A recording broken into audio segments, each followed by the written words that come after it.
तो दोस्तों मैं आपको एनी कार्ड से जितनी भी प्रॉब्लम है आज उनका एक एक करके आपको दिखाऊंगा और ये भी दिखाऊंगा कि किस प्रकार वो सही करोगे आप और उसका सॉल्यूशन क्या है। तो पहली प्रॉब्लम हमारे सामने आई जो है एनी कास्ट का चालू ना होना। अगर आपका ये एनी कास्ट है, इसमें किसी प्रकार की बत्ती नहीं जलती है, जैसे कि एक बत्ती यहाँ लगी हुई है, आप देखेंगे ये लगी हुई है एक बत्ती, ये नीली कलर की जलती है, भिन्न भिन्न में भिन्न भिन्न कलर की जल सकती है।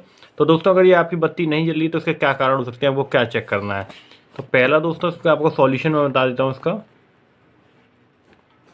पहले आप चेक करेंगे सप्लाई आ रही है कि नहीं आ रही। सप्लाई चेक करना है दोस्तों आपको। सप्लाई चेक कैसे करेंगे आप, ये है और दोस्तों इसकी केबल है ये, आपको इसको ये देखिए आपकी यूएसबी है, चार्जर में आप इसे पुट करेंगे, यहाँ से पुट करेंगे आप और इसे मोबाइल में आप लगा के देख सकते हैं। अगर ये चार्जिंग बता रहा है आपकी तो इसका मतलब केबल सही है। ज़्यादातर क्या होता है दोस्तों, कई मोड़ने के बाद केबल हमारी ख़राब हो जाती है। तो पहला तो ये है, तो एनी कास्ट में आप सप्लाई चेक करेंगे, ठीक है। अगर मान लीजिए सप्लाई आ रही है, ठीक है, सप्लाई आ रही है, हमारी केबल सही है, फिर उसके बाद दूसरा पॉइंट कि फिर भी ये काम नहीं कर रहा है एनी कास्ट, तो उसे क्या करना है। तो दोस्तों इसका सिंपली एक ही तरीका है जिससे सही हो जाता है। अगर सही हो गया तो ठीक है, नहीं तो नहीं हो गया। इसको आपको यहाँ से दोस्तों खोलना पड़ेगा, जैसा कि ये देखिए आपको दिखा रहे हैं, इसको आपको खोलना पड़ेगा। खोलने के बाद दोस्तों अच्छी तरह खोलिएगा इसे। खोलने के बाद इसमें जो प्लेट निकलेगी आपकी, कुछ जैसे वाईफाई खोलने के बाद छोटी सी प्लेट निकली, मैं इसे खोल नहीं रहा हूँ, इसके अंदर की इतनी बड़ी प्लेट निकलेगी, उसको दोस्तों आपको पेट्रोल पेट्रोल पेट्रोल से उसको दोस्तों धोना है।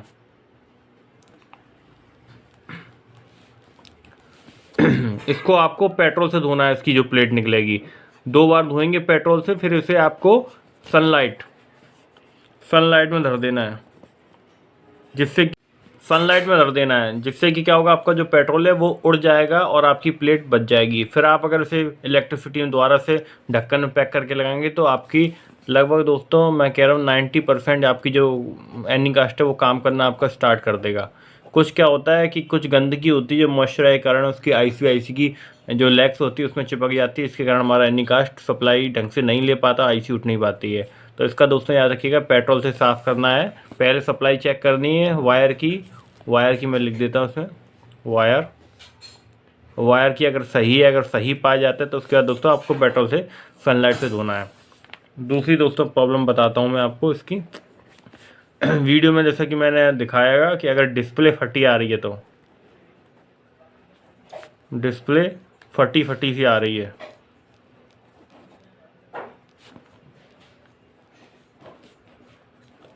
तो दोस्तों इसका क्या है, इसका सॉल्यूशन यही है दोस्तों। अगर आपकी डिस्प्ले फटी सी आ रही है तो आप टीवी जो है, टीवी की सप्लाई ना देकर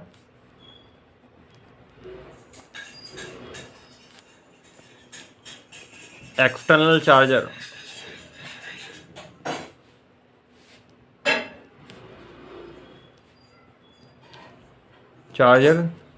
से दें। तो अगर दोस्तों आपकी फटी सी आ रही है एनी कास्ट में स्क्रीन, तो उसका दोस्तों एक फॉल्ट ये होता है कि ज़्यादातर क्या होता है, हमारे जो टीवी का आउटपुट है वो सही नहीं हो पाता है, फ्लक्चुएट होता है। तो आपको एक एक्सटर्नल चार्जर से यहाँ आपके एनी कास्ट को सप्लाई देनी है, एनी कास्ट को सप्लाई देनी है, ठीक है। इसमें जो केबल लगती है, जैसा कि ये केबल है, तो ये आपकी इसमें चार्जर में पुट हो जाएगी और ये आपकी दोस्तों एनी कास्ट में चली जाएगी। तो दोस्तों आपको 2 समस्याएं बता दी। तीसरी समस्या के बारे में बात करते हैं। तीसरी समस्या दोस्तों है, अगर आप पर M2 टाइप का एनी कास्ट है, ठीक है, तो उसमें आपको वाईफाई कनेक्ट ना होना, wifi not connecting.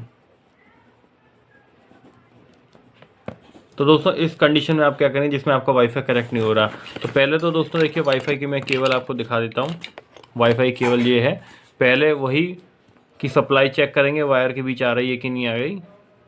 Supply check करने का तरीका मैं आपको बता दूं कि ये दोस्तों ये आपका है, ये आप अपने चार्जर में लगाएंगे और ये जो दोस्तों हैं इसे अपने मोबाइल में लगाएंगे। USB 2.0 है।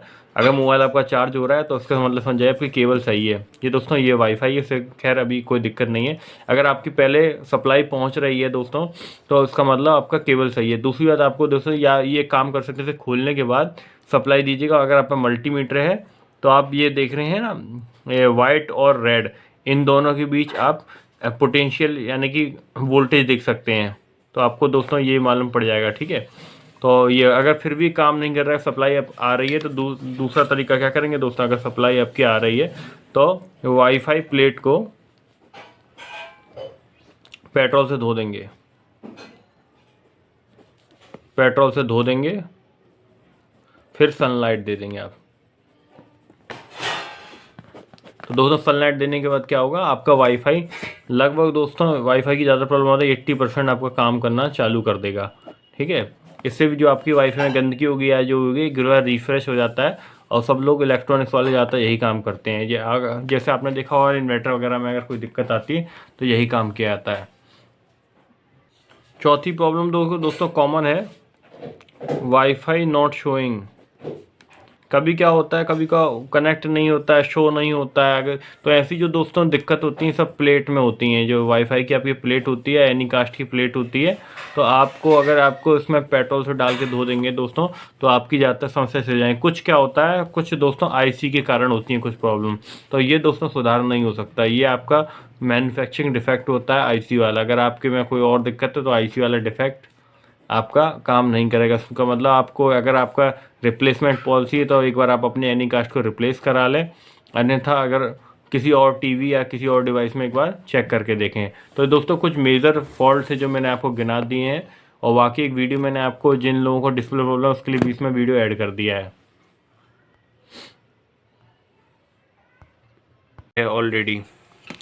तो एक बार दोस्तों ये क्या है, ख़राब कम होते हैं एक तो जैसा कि मैंने आपको बताया होगा पिछले वीडियो में, और दोनों देखिए M4+ के हैं। बाकी मैं आपको टीवी स्क्रीन में एक एक करके दिखाता हूँ कि सबसे बड़ा मेजर प्रॉब्लम बताऊँगा इस बार में कि आखिर क्यों जो आपकी डिस्प्ले वो फट के चलती है, यानी कि जो आपके मोबाइल से और टीवी का तालमेल बैठता है दोस्तों वो अटक अटक के चलता है। तो ये दोस्तों दिखाने से पहले मैं आपको टीवी स्क्रीन पर ही सीधे दिखाता हूँ। क्या आप मेरी टीवी स्क्रीन पर देख रहे हो, ये मैंने मीराकास्ट जो था वो कनेक्ट कर दिया। और दोस्तों देखिए जैसा कि आप स्क्रीन पर देख रहे हो कुछ ऐसा करके आता है। अब मैं आपको कनेक्ट करके दिखाता हूँ कि कैसा मेरा चल रहा है और फिर इसका सॉल्यूशन दिखाता हूँ। तो ऐसे मैंने कनेक्ट कर दिया, और ये फटी स्क्रीन जो आप देख रहे हैं यहाँ और जो रुक रुक के चल रहा है ये वीडियो, इसका सॉल्यूशन मैं आपको बताऊँगा। वीडियो में आप देख रहे होंगे कि क्वालिटी नहीं आ रही, और एक ये ब्लर जो आता है ये दोस्तों किस वजह से आता है आपका एनीकास्ट, जबकि आपका एनीकास्ट बिल्कुल नया है और इसमें ऐसी कोई भी दिक्कत नहीं आई है, क्योंकि ये मैंने अभी पैकेट से निकाला आप देख रहे थे, और इसमें दिक्कत ये आ रही है कि फटा फटा चल रहा है। तो इसका रीज़न मैं आपको बताता हूँ, आपको करके भी दिखाता हूँ कि आखिर इसका हम सॉर्ट आउट कैसे करेंगे। दोस्तों देखो जब टीवी के मैं साइड में लाएँ, सबसे पहले तो आपको ये दिखाना चाहूँगा। देखिए ये मेरा लगा हुआ है, आपको दिख रहा होगा मीराकास्ट एनीकास्ट, और इसकी जो केबल है ये जिसमें से हम इलेक्ट्रिसिटी देते हैं ये हमने टीवी में लगा रखी है, आप देख रहे होंगे ये पोर्ट में लगी हुई है। सबसे दोस्तों क्या होता है, कभी कभार ये जो टीवी की दोस्तों हमारी आउटपुट वोल्टेज होती है वो थोड़ी कम होती है, और कभी कभार क्या होता है हमारे जो एनीकास्ट ये होता है मीराकास्ट या एनीकास्ट, इसको चलाने के लिए एक परफेक्ट बिना फ्लक्चुएट किया हुआ डीसी वोल्टेज चाहिए होता है। तो अगर मैं आपको अच्छी सलाह दूँ, अगर आपकी स्क्रीन फट के चलती है, आपका एनीकास्ट ऐसे वर्किंग नहीं कर रहा और नया भी है, तो आपको दोस्तों एक काम करिए, इसको सप्लाई टीवी से मत दीजिए, मेरी बात मानिएगा तो इसको सप्लाई दीजिए अलग से एक्सटर्नल चार्जर से। आपके पास अगर मोबाइल का चार्जर होगा तो उससे आप अगर इसे सप्लाई देंगे तो आपका फिर जो फटा फन आता है ना, और जो रुक के आपकी वो आती है, देखिए बंद हो गई जैसे मैंने पावर सप्लाई हटाई। अब इसको पावर सप्लाई को मैं आपको एक एक्सटर्नल चार्जर से लगा के दिखाता हूँ। दोस्तों देखिए इस टाइप का आपको एक चार्जर चाहिए नॉर्मल वोल्टेज का। तो ये दोस्तों आपको क्या है ना, जो आपकी डीसी आउटपुट दे रही थी आपकी टीवी, वो फ्लक्चुएट या कम होगी आपके एनीकास्ट के अनुसार। तो आपको एक अलग से चार्जर को सप्लाई देके जो एनीकास्ट की जो आपकी सप्लाई पिन है वो आपको दोस्तों यहाँ लगानी है। अब इसका दोस्तों आउटपुट दिखा दूँ मैं आपको, ये ज़्यादा नहीं लगभग 5 वोल्ट का करीब आउटपुट देता है। अब मैं आपको लगा के दिखाता हूँ और फिर टीवी चला के दिखाता हूँ फिर टीवी में क्या बदलाव आता है। तो देखिए जैसा कि मैं आपको बता रहा था, ऐसे करके दोस्तों अपने एनीकास्ट की जो आउटपुट है वो आपको उसमें लगा देनी है। ये आपकी जो पिन होगी सप्लाई की वो उसमें आसानी से चली जाएगी। तो जिससे दोस्तों क्या होगा, आपके एनीकास्ट को प्रॉपर सप्लाई मिलेगी। ठीक है, अब मैं आपको उसे चला के दिखाता हूँ टीवी में। तो देखिए दोस्तों अब मैंने उसको एक्सटर्नल सप्लाई दे दी। अब देखिए बिल्कुल क्लियर चल रहा है, फट के नहीं चल रहा है बिल्कुल। जो बीच में उठान आ रहे थे वो दोस्तों अब नहीं आ रहे होंगे, देखिए आपको ये तो मैंने क्वालिटी गिला रखी है। देखिए दोबारा से मैंने इसकी क्वालिटी बढ़ा दी है। पहले चल रहा था, अब देखिए HD क्वालिटी में देखिए आप बिल्कुल साफ दिख रहा होगा। जो पहले से फटान सी आ रही थी दोस्तों हमारे वीडियो में, वो नहीं आ रही होगी अब की बार देखिए। तो दोस्तों ये तो आपका हो गया, हमने कुछ नहीं किया इसमें, केवल दोस्तों एक एक्सटर्नल चार्जर की मदद से हमने एनीकास्ट को सप्लाई दी, जिससे कि हमारा DC आउटपुट था वो एकदम फ्लक्चुएट होना बंद हो गया और एकदम बढ़िया चलने लगी। अब दोस्तों मैं आपको और भी कुछ चीज़ें बताता हूँ। कंपैरिजन किया जाए कि